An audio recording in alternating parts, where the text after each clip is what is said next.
बिस्मिल्लाहिर्रहमानिर्रहीम। अस्सलाम वालेकुम नाज़रीन, आप देख रहे हैं अनोखा अंदाज। मैं आपका हूँ जमाल सिद्दीकी। उम्मीद करता हूँ आप खुश व खुर्रम होंगे। नाज़रीन इकराम, रात गए MQM की खबर ने जंगल में आग लगा दी।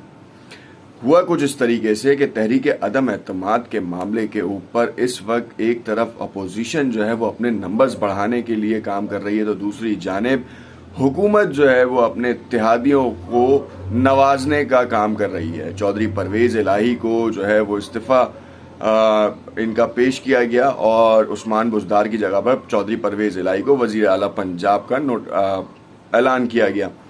ये एक अलग बात है कि उस्मान बुज़दार का इस्तीफ़ा मीडिया की जीनत नहीं बना, और उसके ऊपर एक अलग बहस है कि क्या ये चौधरी परवेज़ इलाही को ट्रैप कर दिया गया है, क्योंकि चौधरी परवेज़ इलाही वो शख्स हैं जिनके कहने पे नवाज़ लीग ने जो है वो पटिशन फाइल की उस्मान बुज़दार के लिए तहरीक अदम एतमाद कौमी पंजाब असम्बली में, और उसके बाद देखा कि रातों रात चौधरी परवेज़ इलाही वज़ीर आज़म हाउस पहुँचे और फिर आपके सामने इसकी तफसील भी कुछ आपके साथ शेयर करेंगे जिसमें आपको मामला समझ में आएगा। डॉक्टर आमिर लियाकत हुसैन ने कल रात 12 बजे एक ट्वीट की जिसमें उन्होंने 3 पेशन गोइयाँ की, और उसमें सबसे पहली पेशन गोई की कि अलीम खान को वज़ीर आला पंजाब बना दिया जाएगा, तहरीक अदम एतमाद जो है वो कामयाब हो जाएगी और MQM पीपल्स पार्टी के साथ मिल जाएगी। ये 3 बड़ी पेशन गोइयाँ थीं। वक्त चलता रहा और आसमा शिराजी को भी इस हवाले से अपडेट्स मिली और उन्होंने भी ट्वीट दाग दी। अब जब ये दोनों की तरफ से ट्वीट दागी गई तो पूरा मीडिया जो है वो इस खबर के पीछे लग गया। पार्लियामेंट लॉजेस में कल आसिफ अली जरदारी, मौलाना फजलुर रहमान, शहबाज शरीफ, खालिद मकबूल सिद्दीकी से मिलने के पहुंच गए और मुश्तरका प्रेस कॉन्फ्रेंस का ऐलान के टिकट्स बाकायदा चलने भी लगे और ये अपडेट भी आने लगी, क्योंकि तीनों अपोजिशन के तीनों बड़े रहनुमा जो हैं वो इस वक्त वहाँ पर मौजूद थे। अब ये कयासराइयाँ थी कि MQM शायद जल्दबाजी में तो फैसला नहीं कर रही, क्योंकि कराची की क़यादत से पूछा गया तो ये मामला निकलता नज़र आया कि इस वक्त तक कोई हतमी फैसला नहीं किया गया, क्योंकि पार्टी के अंदर ही बहुत से रहनुमाओं की जानिब से जो है वो बहुत ज़्यादा तहफ़्फ़ुज़ात शामिल हुए कि पीपल्स पार्टी ने माजी में भी कोई काम नहीं किया और मुस्तकबिल में भी कोई उम्मीद नहीं है। और इसी तरीके से जो हुकूमती हामी अरकान थे उन्होंने कहा कि हुकूमत ने भी तो ऐलान किया, हुकूमत क्यों नहीं कर रही।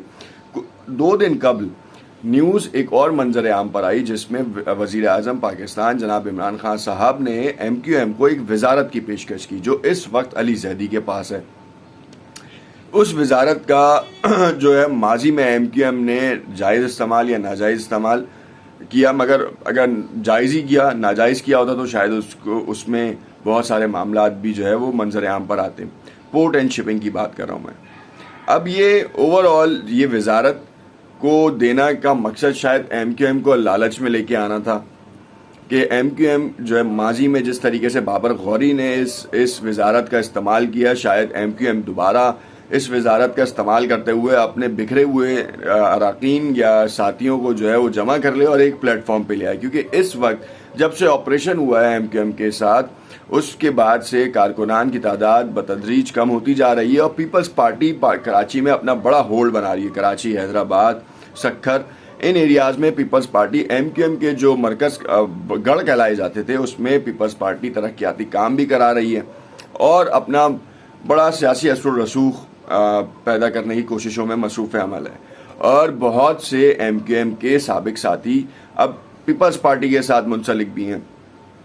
अब जरदारी साहब की एक चाल जो बड़ी कामयाब हुई, ख़ास तौर पे शहबाज शरीफ को वज़ीर आज़म बनाने की, वज़ीर आज़म का बाकायदा ऐलान भी कर दिया गया उनकी तरफ से। दूसरी जानिब हुकूमत का पूरा चारों पाए काटने के लिए MQM वो वाहिद जमात थी जिसका मंजर आम पर आकर ये ऐलान करना हुकूमत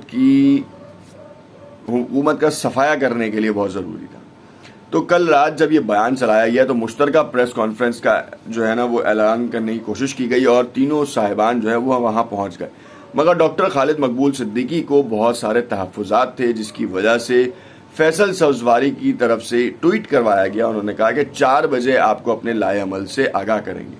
अब ये 4 बजे आगाह करने का मतलब ये है कि 170 अरकान पर मुश्तमिल अपोजिशन जो क्लेम कर रहा था अब वो 177 हो जाएंगे अगर MQM मिल जाती है।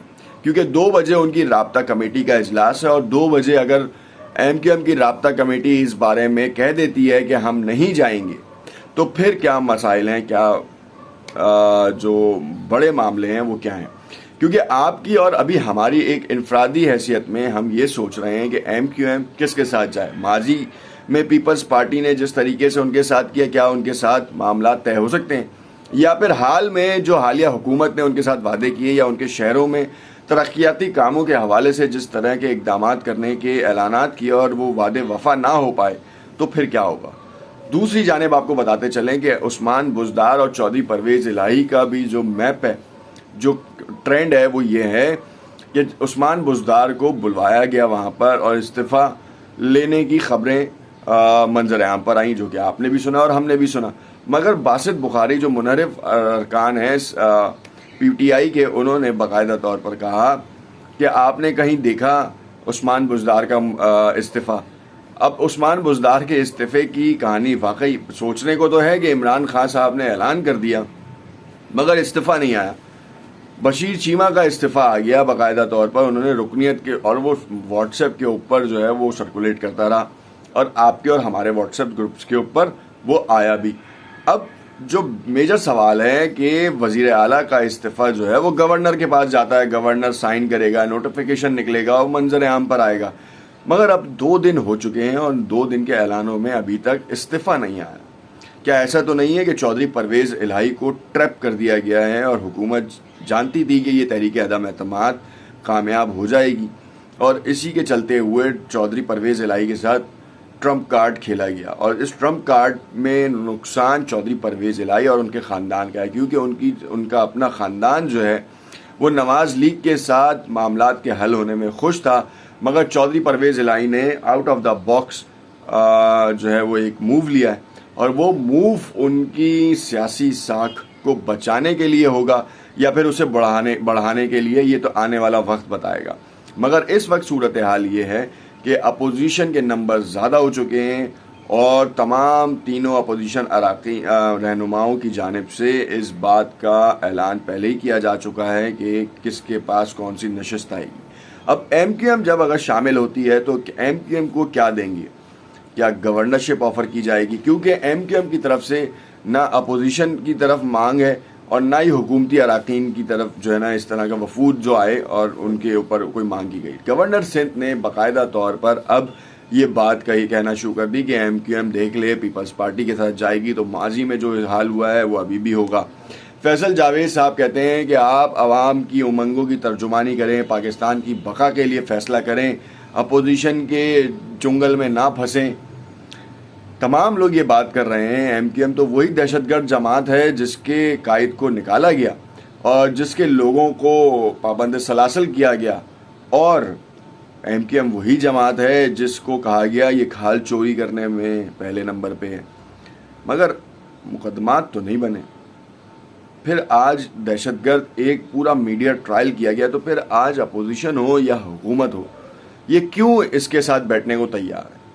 خالد مقبول صدیقی، عامر خان اور فیصل سبزواری یہ کیوں جو ہیں وہ حکومت اور اپوزیشن کی سن رہے ہیں؟ کیا ان کو اپنا الگ اسٹانس لینا چاہیے یا نہیں؟ اختر مینگل بڑا اہم کردار ادا کر رہے ہیں ایم کیو ایم کے ساتھ مشاورت میں، اور شاہزین بگٹی اپوزیشن کی گود میں، اسلم بھوتانی اپوزیشن کی گود میں۔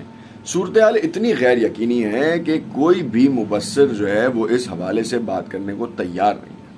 دیکھنا یہ ہے کہ اس وقت صورتحال کس کے پلڑے میں جائے گی اور نیوٹرل رہنے والے ادارے کیا کسی کی سپورٹ میں آگے آئیں گے؟ ڈوریں ہلنا شروع ہو رہی ہیں، کس کے لیے؟ زرداری کی چال ایک بار پھر کامیاب ہوئی ہے اور اس کا اثر کس پہ پڑے گا یہ تو آنے والا وقت بتائے گا۔ دیکھتے رہیے گا انوکھا انداز، امید کرتا ہوں آپ کو تبصرہ سمجھ میں بھی آیا ہوگا، اور کوئی کمنٹس ہو تو اپنی رائے سے ضرور آگاہ کیجیے گا۔ شکریہ۔